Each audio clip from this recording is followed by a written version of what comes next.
বড়ই গুনাহগার হোক না কেন, আল্লাহর কাছে যদি ক্ষমা চায়, আল্লাহর কাছে যদি ছোট হয়ে যদি আল্লাহর কাছে ক্ষমা প্রার্থনা করে, হে আল্লাহ আপনি আমাকে মাফ করে দেন, আল্লাহ অবশ্যই অবশ্যই তাকে মাফ করে দিবেন। আমার যত গুনাহ হোক না কেন, পুরা পৃথিবী পরিমাণও যদি, পৃথিবীর প্রতিটা ইঞ্চি ইঞ্চি পরিমাণও যদি গুনাহ করতে করতে আমি ভরে ফেললাম, কোনো জায়গা খালি নাই এখন, সব জায়গায় কি আমার গুনাহ দ্বারা যদি ভরে দেওয়া হয়, সব জায়গা পূরণ হয়ে যাবে। যদি এরকম যদি আমার কন্ডিশন হয়, এরপরেও যদি আমি আল্লাহর কাছে কি ক্ষমা প্রার্থনা করি, জমিন থেকে আসমান পর্যন্ত যদি সব গুনাহ ভরপুর হয়ে যায়, এরপরে যদি আমি আল্লাহর কাছে ক্ষমা প্রার্থনা করি, আল্লাহ তাআলা আমার গুনাহ কি করে দিবেন ভাই? মাফ করে দিবেন। লাউ বালাগাত যুনুবুকা আনানাস সামা তুম্মা আস্তাগফারতানি লাগাফারতু লাকা ওয়ালা উবালি। আল্লাহ রাব্বুল ইজ্জত হাদিসে কুদসিতে বলেন, যদি তোমার গুনাহ আসমান পরিমাণ হয়ে যায়, করতে করতে করতে করতে একদম ছাদ পর্যন্ত, আসমান পর্যন্ত যদি পৌঁছে যায়, এরপরে যদি তুমি আমার কাছে ক্ষমা প্রার্থনা করো, আমি তোমাকে কি করে দিব ভাই? ক্ষমা করে দিব। এর জন্য ভাইয়েরা, আলোচনার শুরুতে এটা বলতে চাই যে সব সময় আমি যত গুনাহ করি না কেন, আমাকে দিন শেষে আল্লাহর কাছে ফিরত আসতে হবে। দিন শেষে আল্লাহর কাছে ফিরত আসতে হবে। আমার যত গুনাহ হোক না কেন, আল্লাহ তাআলা আমাকে ক্ষমা করে দেওয়ার জন্য কি আছেন ভাই? রেডি আছেন, প্রস্তুত আছেন। তো আমরা যেহেতু জানি না আমাদের মৃত্যু কখন চলে আসবে, তো সব সময় আমি আমাকে ফ্রেশ রাখবো, আমি আমার সব সময় আমি আমাকে কি রাখবো? প্রস্তুত রাখবো। আমার গুনাহ হয়েছে, ওকে, দিন শেষে আমি যদি আল্লাহর কাছে ক্ষমা প্রার্থনা করি, তওবা করি, আল্লাহ তাআলা আমাকে মাফ করে দিবেন। তো ক্ষমা প্রার্থনা করা, তওবা করার পাশাপাশি আমাকে সব সময় নেক কাজ করার জন্য আল্লাহর কাছে তৌফিক চাইতে হবে, সামর্থ্য চাইতে হবে। তাহলে আল্লাহ তাআলা আমাদেরকে নেক কাজ করার জন্য কবুল করে নেবেন এবং নেক কাজ করার জন্য তৌফিক দান করবেন। ভাই, আমরা সব সময় অন্যকে ভালো কথা বলতে পছন্দ করি, কিন্তু নিজে করি না। আমি বলেন, অনেক মানুষের মধ্যে আমাদের এরকম অবস্থা যে আমি ভালো কাজটা আমার ছেলেকে বলি, ভাই বাবা তুমি এটা করো না, কিন্তু নিজে করে ফেলি। মোবাইল তার কাছ থেকে কাইড়া নিয়ে আবার নিজে দেখি। নিজের বউকে বলি তুমি এমনে এমনে এমনে এমনে চলো, আবার নিজে কি এটা করি না। আমি বাহিরের কথা বাদ দিই, নিজের ফ্যামিলির কথা বলি। তো ভালো কাজ অন্যকে বলতে কি করি ভাই? পছন্দ করি, কিন্তু নিজে কি করি না ভাই? ভালো কাজটা করি না। তো এটা করা যাবে না।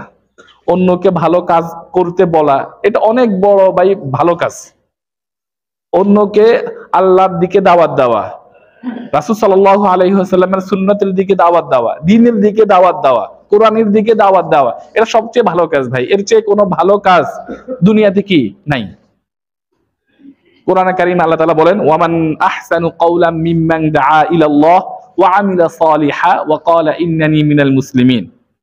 যে ব্যক্তি অন্য মানুষকে আল্লাহর দিকে দাওয়াত দেয় এবং নিজেও ভালো কাজ করে, শুধু আমি আপনাকে বললাম আমি নিজে করলাম না, বিষয়টা এরকম না।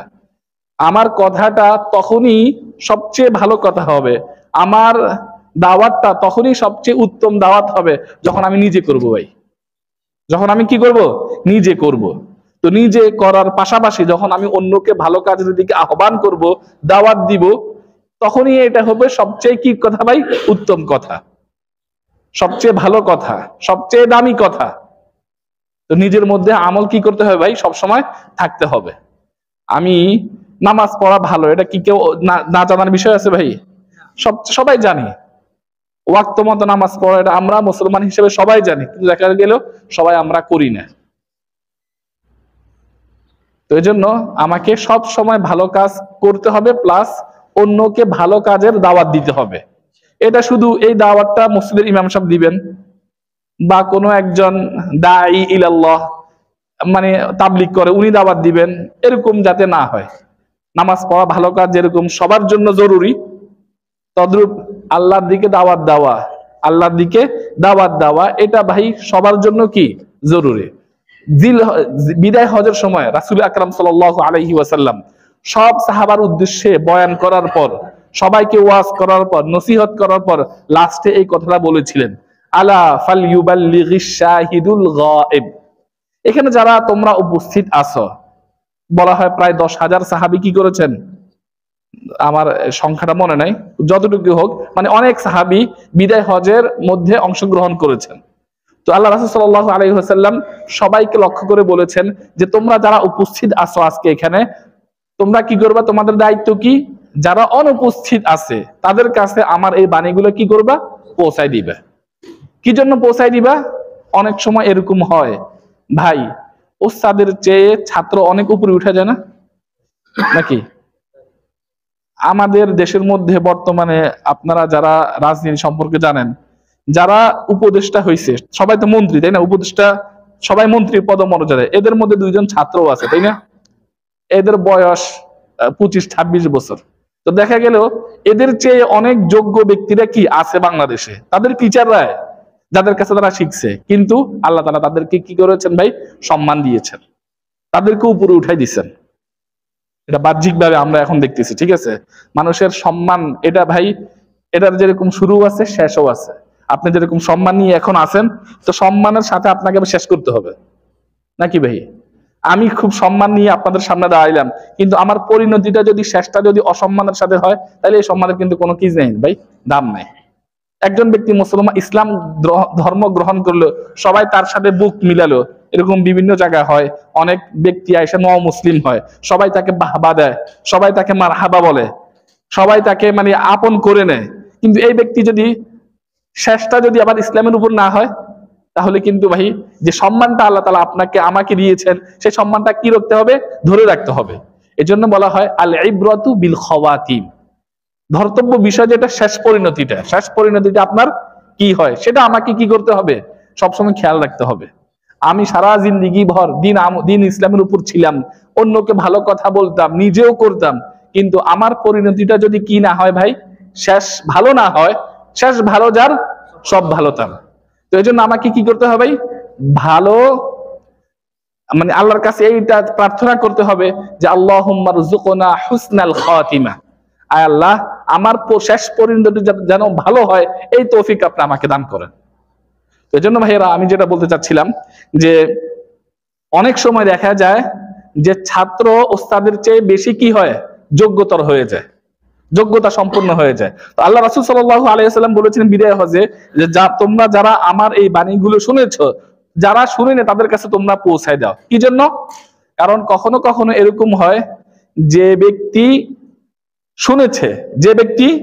শুনেছে তার চেয়ে যার কাছে কি এই বার্তাটা পৌঁছানো হবে, সে এটাকে সংরক্ষণ বেশি করতে পারবে, সে এটাকে সংরক্ষণ বেশি করতে পারবে। অনেক সাহাবী আছে ভাই, তা আমরা তাদের নাম জানি না। অবশ্যই সাহাবীর মর্যাদা তাবিঈর উপর বেশি না? প্রথমে কি ভাই, একজন হলো সাহাবী, আরেকজন হলো তাবিঈ, আরেকজন হলো তাবে তাবিঈ, নাকি? আল্লাহ রাসূল সাল্লাল্লাহু আলাইহি ওয়াসাল্লাম হাদিসে বলেছেন খায়রুল কুরুনি করনি, সবচেয়ে উত্তম যুগ হলো আমার যুগ, যে যুগের মধ্যে আমি আছি এবং আমার সাহাবারা আছে। সুম্মাল্লাযীনা ইয়ালুনাহুম, তো সেকেন্ডলি কাদের মর্যাদা বেশি? তাবিঈদের মর্যাদা। 3 নম্বরে হলো তাবে তাবিঈকে, ঠিক আছে ভাই? তো অনেক সাহাবী আছে যাদের আমরা নাম জানি না, কিন্তু আমরা সবাই তো জানি ভাই 4 ইমামের নাম জানি না? আবু হানিফা, ইমাম শাফিঈ, ইমাম আহমদ ইবনে হাম্বল, ইমাম মালিক রাদিয়াল্লাহু আনহু রাহমাতুল্লাহ আলাইহি, আমরা সবাই তাদের কি নাম জানি। তাদের মানে প্রচারটা আল্লাহ তাআলার পক্ষ থেকে কি আল্লাহ তাআলা ব্যবস্থা করে, তাদের অনেক ছাত্র ছিল, ফলোয়ার ছিল, এই কারণে তাদের বিষয়টা সবাই জানে। তো যাই হোক, আমি যেটা বলতে চাচ্ছি, দেখা গেল সাহাবী এই যারা বড় 4 ইমাম, ওনারা কিন্তু সাহাবী ছিলেন না। তো দেখা যায় যে অনেক সাহাবীদের চেয়ে তাদের আলোচনাটা কি হয়, বেশি হয়। তো আমার এই কথা বলার উদ্দেশ্য হলো ভাই, যেরকম ন্যাক কাজ আমি নিজে করব, আমি অন্যকেও ন্যাক কাজের দিকে কি করব ভাই, দাওয়াত দিব, উদ্বুদ্ধ করব। এটা আমার আপনার সবার কর্তব্য। আপনি জানেন তো, যে জানে না তাকে আপনাকে কি করতে হবে, জানাইতে হবে। কোরআনের বক্তব্য অনুযায়ী ভাই অন্যকে দ্বীনের দিকে দাওয়াত দেওয়া, এটা হলো সবচেয়ে উত্তম কাজ, এটা হলো সবচেয়ে উত্তম কাজ। তো এই উত্তম কাজটা আমাদের সবাইকে করতে হবে। পাশাপাশি আমাদেরকে এটা খেয়াল রাখতে হবে ভাই, যে আমরা যারা অন্যদেরকে ভালো কাজের কথা বলি, উপদেশ দিই, নসিহত দিই, কিন্তু নিজে করি না, এটা আমাকে আপনাকে সবাইকে মনে রাখতে হবে, এটার শাস্তি কিন্তু অনেক বেশি। এটার শাস্তি কি অনেক বেশি। আমি আপনাকে ভালো কাজের কথা বলি কিন্তু নিজে করি না, এটা মানে হওয়ার জন্য যে ভালো কাজ বলার জন্য আমাকে মোতাওয়া হওয়া লাগবে, মসজিদের ইমাম সাহেব হওয়া লাগবে, এটা জরুরি না। আপনি যখন আপনার বাচ্চা আছে, ফ্যামিলি আছে, বউ আছে, ওদেরকে ভালো কথা আপনি বলেন না? সবাই তো বলে, বলে না ভাই? সবাই বলি আমরা, বাবা এমনে এমনে এমনে চলবা। আপনার আমি আমার বউকে বললাম তুমি এমনে এভাবে এভাবে চলবা। তো এই যে ভালো কাজটা বলার জন্য আপনি তাকে দাওয়াত দিয়েছেন, তো আপনি তো কি দাঈ ইলাল্লাহ হয়ে গেছেন না, নাকি ভাই? দাঈ ইলাল্লাহ হওয়ার জন্য ওই মানে কি বলে ইমাম সাহেব হওয়া লাগবে, বা তাবলিগে বের হওয়া লাগবে, বা আপনার চিল্লা বের হওয়া লাগবে, এটা জরুরি না ভাই। আল্লাহ যা বলেছেন, আল্লাহর রাসূল যা বলেছেন, এই যেগুলো আপনি জানেন, এই বক্তব্যগুলো আপনি অন্যের কাছে পৌঁছে দেওয়াটা হলো কি ভাই? তাবলীগ। নাকি ভাই? তাবলীগ মানে কি ভাই? পৌঁছানো। আল্লাহর কথা, রাসূলের কথা অন্যের কাছে পৌঁছানোর নাম হলো কি? তাবলীগ। তো এই তাবলীগটা আমরা সবাই করতে পারি না ভাই? পারি নাকি পারি না ভাই? রাসূল আকরাম সাল্লাল্লাহু আলাইহি ওয়াসাল্লাম তার 23 বছরের জিন্দেগি নবী হওয়ার পর যখন তার কাছে ওহী নাজিল হয়েছে, ইকরা বিসমি রাব্বিকাল্লাযী খলাক, এই 5টা আয়াত যখন নাজিল হয়েছে, তখন থেকে নিয়ে একেবারে মৃত্যুর আগ পর্যন্ত আল্লাহ রাসূল সাল্লাল্লাহু আলাইহি ওয়াসাল্লাম এই দাওয়াতের সাথে নিজেকে জড়িত রেখেছেন। মানুষ কেন দ্বীনের দিকে আসে না? মানুষ কেন দ্বীনের দিকে আসে না, দ্বীনের উপর চলে না? এজন্য রাসূল সাল্লাল্লাহু আলাইহি ওয়াসাল্লাম এত পেরেশান ছিলেন, মানে অকল্পনীয়। কেমন জানি রাসূল নিজেকে কি মানে মেরে ফেলবেন। আমি একটা কাজের জন্য যদি অনেক চেষ্টা করি, যদি কাজটা যদি না হয়, আমার মধ্যে হতাশা কাজ করে না? একটা ছেলে মনে করেন খুব পড়াশোনা করে, কিন্তু পরীক্ষা তার রেজাল্ট সে পাস করে না, একবার দিছে, ফেল করছে, দ্বিতীয় বছর আবার খুব মেহনত করে পড়াশোনা করার পর দেখা গেল রেজাল্ট সেম। আমাদের বাংলাদেশে অনেক সময় পত্র পত্রিকায় আসে যে এই বছর মেট্রিক পাস করেছে বাবা ছেলে একসাথে। তো এগুলার মানে হয়তো বা এরকম হয়েছে যে বাবা কোনো এক সময় পরীক্ষা দিয়েছিল, পাস করেনি, তো যাই হোক পরবর্তী তার পড়ার আগ্রহ আছে, এই জন্য সে আবার কি সে মানে পরীক্ষা দিচ্ছে, দেখা গেল এখন ছেলের সাথে কি পাস করে ফেলছে। তো আমি যেটা বলার উদ্দেশ্য হলো যে আমি একটা কাজ করার জন্য যদি চেষ্টা করি বারবার, সে কাজটা যদি না হয়, আমার মধ্যে কি আবার পেরেশানি কাজ করে, হতাশা কাজ করে। তো এটার জন্য অনেক সময় এরকম হয় যে হতাশাগ্রস্ত হতে হতে আমি নিজেকে মানে দেখা গেল নিজের উপর কন্ট্রোল রাখতে পারলাম না, আমি কেউ আল্লাহ না করুক নিজেকে মেরে ফেলার জন্য কি সে চেষ্টা করতেছে বা প্ল্যান করতেছে। তো কোরআনে কারীম আল্লাহ তাআলা বলেন, সূরাতুল কাহফ আমরা সবাই তেলাওয়াত করি, এই সূরাতুল কাহফের প্রথম যে আয়াতগুলো তার মধ্যে একটা আছে, ফালা আল্লাকা বাখিউন নাফসাকা আলা আসারিহিম ইল্লাম ইউমিনু বিহাদাল হাদিসি আসাফা। সেম আয়াত সূরাতুশ শুআরার মধ্যেও আছে, লাআল্লাকা বাখিউন নাফসাকা আল্লা ইয়াকুনু মুমিনিন, যে এই মক্কার মুশরিকরা ঈমান কোরআন অনুযায়ী আমল না করার কারণে বা ঈমানদার না হওয়ার কারণে আপনি কি নিজেকে নিজে ধ্বংস করে দিবেন? এই কথাটা আল্লাহ রাসূলকে বলছে। কেন বলছে? যে এরা আপনি একটা জিনিসের জন্য যখন চেষ্টা করবেন, ওটার প্রত্যাশিত ফলাফল যখন না আসবে, তখন নিজেকে ছোট মনে হবে, ইস আমার দাওয়াতটা তাহলে ঠিকভাবে হয়নি, হয়তো আমার কোনো ত্রুটি আছে আমার মধ্যে। তো আল্লাহ রাসূল সাল্লাল্লাহু আলাইহি ওয়াসাল্লাম মানুষ এরকম হয়ে গেছিল। তো এটার মানে এর থেকে আমরা কি বুঝতে পারি ভাই, যে অন্যের জন্য আমার দিলের মধ্যে দরদ থাকা লাগবে। আপনার জন্য আমার দিলের মধ্যে দরদ থাকে, তাহলে তো আমি আপনার জন্য ভাই চেষ্টা করব না, যে আমি ভালো কাজটা করতে পারতেছি, আপনি কেন পারেন না? আপনাকেও পারতে হবে। আমি ভালোভাবে চলি, আপনাকেও চলতে হবে। আমার একটা ভালো চাকরি হয়ে গেছে, একসাথে কাতারে আসছে, আপনার হয়নি, তো আপনার সাথে আমার খুব মহব্বত আছে, তাহলে আমি আপনার জন্য কি করব? চেষ্টা করব তুমি এভাবে করো, আপনাকে আমি গাইডলাইন দিব। তো নবীওয়ালা কাজটা হলো এরকম যে একাকী হবে না ভাই, আপনার ভালোটাও আমার চিন্তা করা লাগবে, আপনি কিভাবে দ্বীনের উপর চলবেন সেটার ব্যাপারে আমার চিন্তা ফিকির থাকা লাগবে। এই চিন্তা ফিকির যদি না থাকে, তাহলে এটাকে নবীওয়ালা কাজ বলা হবে না।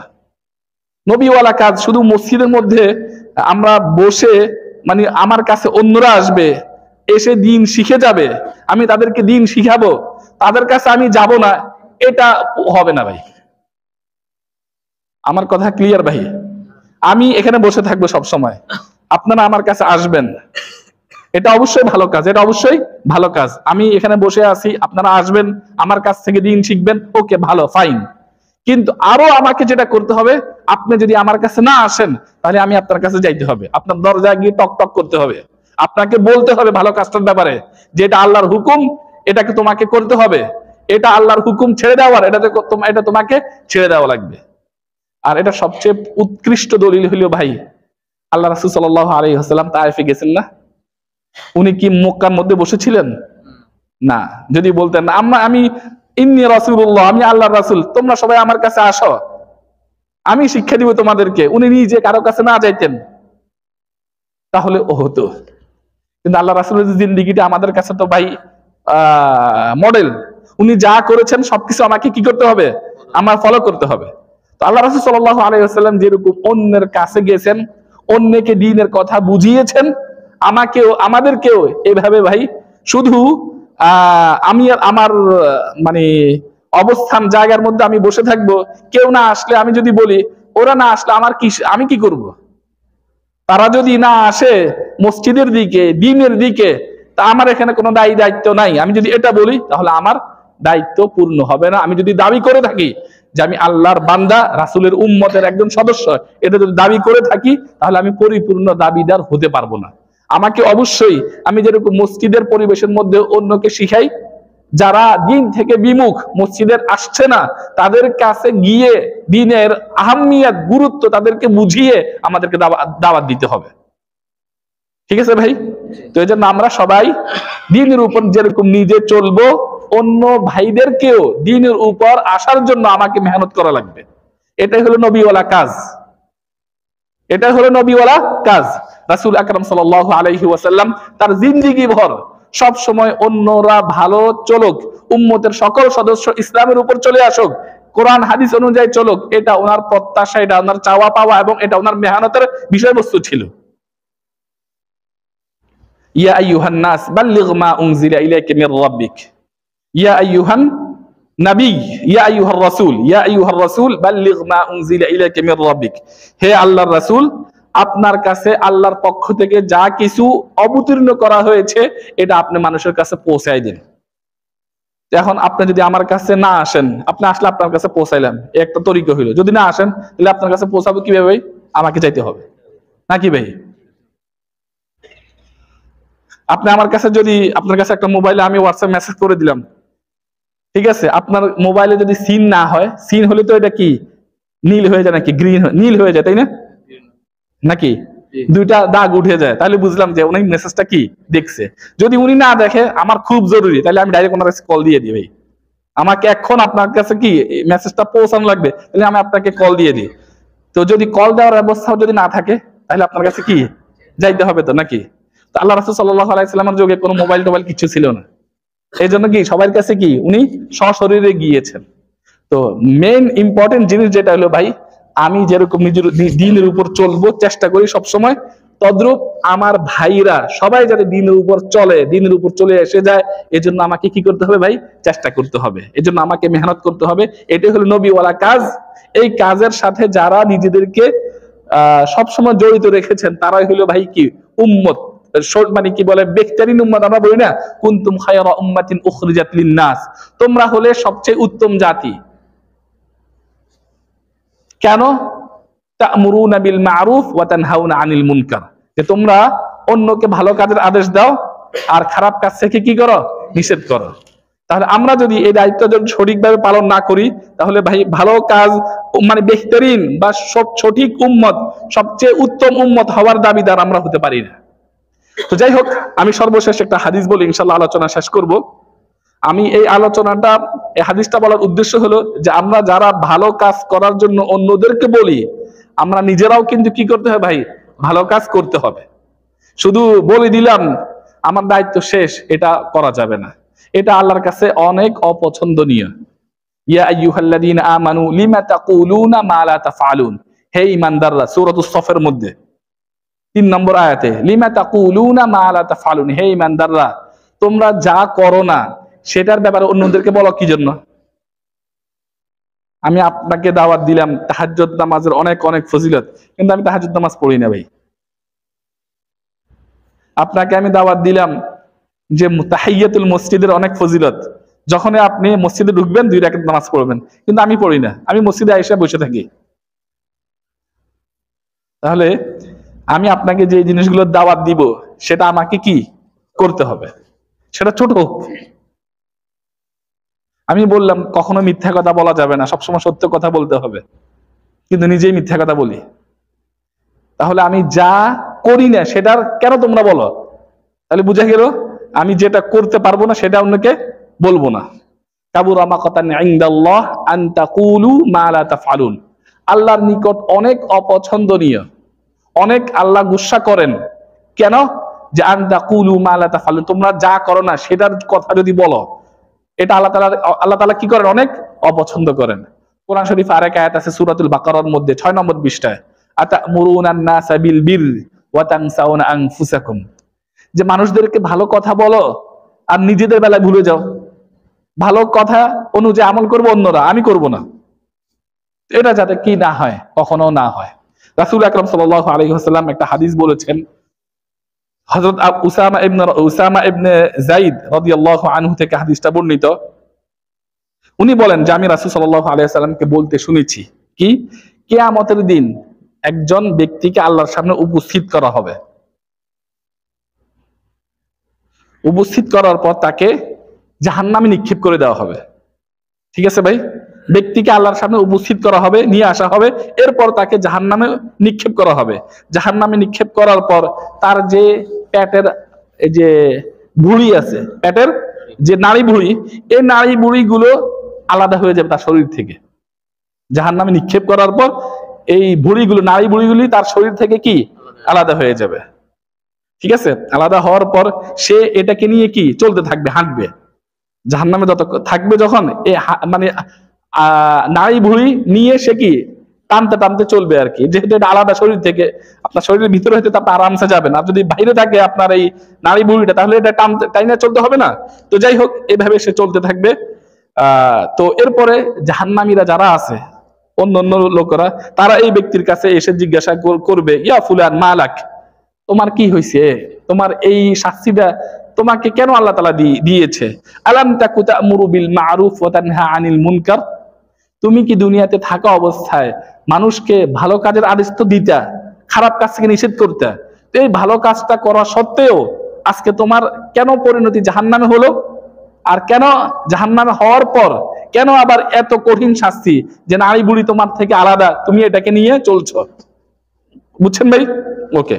এই কথা বলার পর ফায়াকুলু বালা, তোমরা যেটা আমার ব্যাপারে বলছো যে দুনিয়াতে আমি ভালো কাজ করতাম, খারাপ কাজ থেকে নিষেধ করতাম, ভালো কাজের কথা মানুষকে বলতাম, এটা আমি দুনিয়াতে করতাম। বালা কুনতু আমুরু বিল মা'রুফ ওয়ালা আতি, আমি দুনিয়াতে ঠিক আছে আমি মানুষকে ভালো কাজের কথা বলতাম, কিন্তু নিজের বেলায় করতাম না, নিজে করতাম না। তারপরে ওয়া আনহা আনিল মুনকারি ওয়া আতি, খারাপ কাজ থেকে মানুষকে নিষেধ করতাম, কিন্তু নিজে সেই খারাপ কাজটা করে ফেলতাম। এই কারণে আজকে আমার কঠিন পরিণতি হয়েছে। তাহলে ভাই এই হাদিসটাকে কি বুঝে গেল ভাই? যে ব্যক্তির কথা কাজে মিল নাই, সেই ব্যক্তির জন্য এই শাস্তিটা কি আল্লাহ তাআলা রেখে দিয়েছে। আপনার কথা আর কাজে কি হতে হবে? মিল হতে হবে। আপনি যখন অন্যকে ভালো কাজের কথা বলেন, তাহলে নিজে তো করতে হবে। আমি সবসময় মানুষকে ভালো কাজের কথা বলি কিন্তু নিজে করি, তাহলে আমি মুনাফিক হয়ে গেলাম না ভাই? নাকি? তো এই জন্য ভাইরা আমার, আমরা নিজেরা সবসময় ভালো কাজ করার জন্য চেষ্টা করতে হবে, আর অন্যকেও ভালো কাজের কথা বলতে হবে, দাওয়াত দিতে হবে। এটাই হলো নবীওয়ালা কাজ। তো আমরা যে অন্যদেরকে ভালো কাজের কথা বলবো, আমার সামর্থ্য যতটুকু ততটুকু আল্লাহ তাআলা আপনার কাছ থেকে চাইবেন, সামর্থ্যর বাহিরে কোনো কিছু না। লা ইউকাল্লিফুল্লাহু নাফসান ইল্লা উসআহা, সামর্থ্যর বাহিরে আল্লাহ তাআলা আপনার উপর কোনো জিনিস চাপাবেন না। তো আপনি কাউকে যদি ভালো কাজ করার বলার পর সেটাকে মানে বাধা দেওয়ার জন্য যদি আপনার কি থাকে, সামর্থ্য থাকে, আপনার ছেলে একটা অন্যায় কাজ করতেছে, আপনি তাকে তো মার দিয়ে হলেও তাকে বাধা দিতে পারবেন না? পারবো। আমার মেয়ে, আমার ছেলে যদি একটা কথা না শুনে অন্যায় কাজ করে, ফজরের সময় ডেকে গেলাম মসজিদ না যাওয়ার জন্য, আইসে দেখলাম সে ঘুমায় আছে, আমি তো এখন তাকে ইচ্ছা করলে ব্যাট দিয়ে 2টা বাড়ি দিতেও তো পারি, নাকি? এতটুকু আমার কর্তৃত্ব আছে নাকি ভাই? তো যেখানে আপনার শক্তি প্রয়োগ করার মতো অবস্থা আছে, সেখানে আপনাকে শক্তি প্রয়োগ করা লাগবে। এটা হলো দাওয়াতের তরিকা। আপনি দাওয়াত দিবেন যে ব্যক্তিকে, সেই ব্যক্তির সাথে কিভাবে মুআমালা করবেন, যেখানে শক্তি দিয়ে ওই নিষিদ্ধ কাজটা বাধা দেওয়ার মতো পরিস্থিতি আছে সেখানে শক্তি প্রয়োগ করা লাগবে, আর যেখানে সেটা নাই সেখানে অন্তত দাওয়াত দেওয়া লাগবে, মুখে বলতে হবে, মুখে বলতে হবে।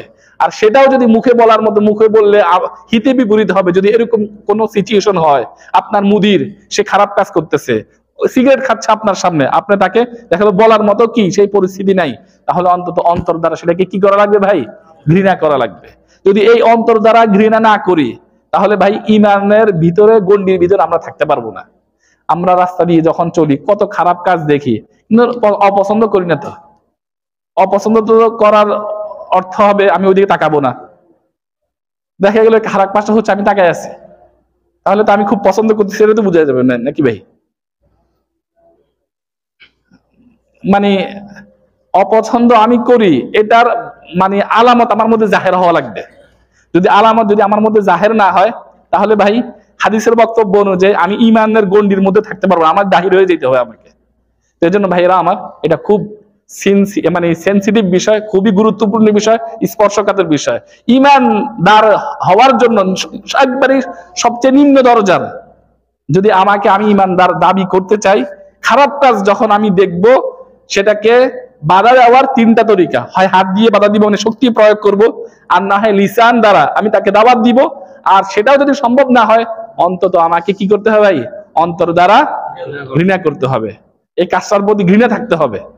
আর ঘৃণা থাকার অর্থ হলো যে যে ব্যক্তি এই কাজটা করে তার সাথে আমার খুব হাসি খুশি কথা বলা যাবে না, আমি তাকে বুঝাইতে হবে এই কাজটা যে অন্যায় সে করতেছে, এটা তার সামনে আমাকে ব্যাখ্যা করা লাগবে। আমি যদি তার সাথে বসে হাসি খুশি আড্ডা দিই, সবকিছু করি, তাহলে ভাই এটার অবস্থা পরিণতি খুবই ভয়াবহ। তখন যে শাস্তিটা আসবে, এই শাস্তিটা আমাকেও কি করবে? আমি করি না কাজটা, কিন্তু আমাকে ওই শাস্তিটা কি করবে? পাকড়াও করবে। ওয়াত্তাকু ফিতনাতান লা তুসিবান্নাল্লাযীনা যালামু মিনকুম খাসসা, ওই শাস্তিকে ভয় করো, যে শাস্তিটা শুধু জালেমদের উপর আসে না, এটা সবার উপর আসবে। এই জন্য ভাইরা আমার, সংক্ষেপ কথা অনেক লম্বা হয়ে গেছে, আর লম্বা করতে চাই না। সংক্ষেপে যেটা বলতে চাই সেটা হলো, ভালো কাজ আমি মুসলমান হিসাবে আমাকে কোরআন হাদিস অনুযায়ী চলতে হবে। ত্রুটি বিচ্যুতি যা হয় আল্লাহর কাছে ক্ষমা চাই নিতে হবে। ভালো কাজের কথা অন্যদেরকে বলতে হবে, এটা হলো নবীওয়ালা কাজ। তো সবাই আমরা নবীওয়ালা কাজ করতে রাজি আছি তো ভাই? ইনশাআল্লাহ। নবীওয়ালা কাজ শুধু বসে থেকে হবে না, আমার গণ্ডির মধ্যে আমাকে অন্যের কাছে গিয়ে এই কাজের, ভালো কাজের গুরুত্ব তার কাছে বয়ান করতে হবে, তাকে বলতে হবে। তো যখন বলতে যাব, আমার শক্তি অনুযায়ী, আমার মানে অবস্থা বুঝে আমাকে কি করতে হবে? ব্যবস্থা করা লাগবে। উদউ ইলা সাবিলি রাব্বিকা বিল হিকমা, সূরাতুন নাহলের মধ্যে এই আয়াতটা আছে যে তুমি তোমার রবের দিকে মানুষকে দাওয়াত দাও। কিভাবে দাওয়াত দিবা? বিল হিকমা, হিকমত অবলম্বন করে। একজনের মোবাইল বেজে উঠলো মসজিদে, আমাদের মসজিদে আমি দেখছি, খালি বাজতেছে, নামাজের মধ্যে খালি বাজতেছে। নামাজ যখন শেষ, একজন আরেকজনকে বললো আনতা কাফের। মসজিদের মধ্যে বারবার মোবাইল বাজে, তুমি কি কাফের নাকি? তো এই যে মানে খারাপ কাজটার সে যে সমাধান দিল, এটা হয়নি, তরিকাটা হয়নি। আমি যখন আরেকজনকে ভালো কাজের কথা বলবো, অবশ্যই অবশ্যই আমার মধ্যে এই মন মানসিকতা থাকতে হবে যে হয়তো এই কাজটা আমি খারাপ কাজটা করি না, অন্য খারাপ কাজটা আমি হয়তো আমার মধ্যে আছে, আমি নিজেকে তার থেকে বড় ভাববো না, নিজেকে ওই ব্যক্তির চেয়ে কি ভাববো না? বড় ভাববো না। বড় ভাবলে কি হবে? অহংকার চলে আসবে, আর অহংকার ব্যক্তিকে আল্লাহ কি করেন না? পছন্দ করেন না। হয়তো আমি এখন ভালো, 5 মাস পরে আমি খারাপ, যে কোনো কারণে তো হয়ে যেতে পারে। এই জন্য ভাইয়েরা আমার, আমরা হিকমতের সাথে কি করব ভাই? অন্যকে দ্বীনের দিকে দাওয়াত দিব। তাহলে আর যখন আমি অন্যকে দ্বীনের দিকে দাওয়াত দিব, ইনশাআল্লাহ ইনশাআল্লাহ আশা করা যায় আল্লাহ তাআলা অবশ্যই আমাকে দ্বীনের উপর রাখবেন। আদ-দাল্লু আলাল খায়রি কাফাইলিহি, যে ব্যক্তি অন্যকে ভালো কাজের কথা বলে, কেমন জানি নিজেই সেই কাজটা করে ফেললো। আমি একজনকে দাওয়াত দিলাম রোজা রাখার জন্য, তো সে রোজা রেখে যে সওয়াব পাবে, আমি দাওয়াত দিও সেই সেম সওয়াব কি পাবো। আমি আপনাকে নামাজের দিকে দাওয়াত দিছি, তো আপনি যখন নামাজ পড়বেন, তো আপনার যেরকম সওয়াব পাবেন, আমিও সেরকম কি ভাই সওয়াব পাবো। আমারটা তো আমি পাবো এক্সট্রা, বাড়তি আরেকটা সওয়াব পাবো। তো আল্লাহ তাআলা আমাকে এবং আমার সকল ভাইকে, সব কিছুর পরে আমি ভালো কাজের কথা বলতেছি, আল্লাহ তাআলা যেন আমাকে সর্বপ্রথম এই কাজগুলোর উপর আমল করার তৌফিক দান করেন, এবং আমার সকল ভাইকে, যে আমরা যেই পরিবেশে থাকি না কেন, আমাকে দ্বীনের উপর চলতে হবে। এই আশা, এই চেষ্টা আমার মধ্যে থাকা লাগবে, অন্যদেরকেও দিনের উপর আনতে হবে। এই চেতনাটা, এই মানে মানসিক অবস্থাটা যেন আল্লাহ তাআলা আমাদের মধ্যে পয়দা করে দেন, এই দোয়া আমরা সবাই করতে হবে। আল্লাহ তাআলা আমাকে এবং আমার সকল ভাইকে এই কথাগুলোর উপর আমল করার তৌফিক দান করেন। সুবহানাকাল্লাহুম্মা ওয়া বিহামদিকা আশহাদু আল্লা ইলাহা ইল্লা আনতা আস্তাগফিরুকা ওয়া আতুবু ইলাইক।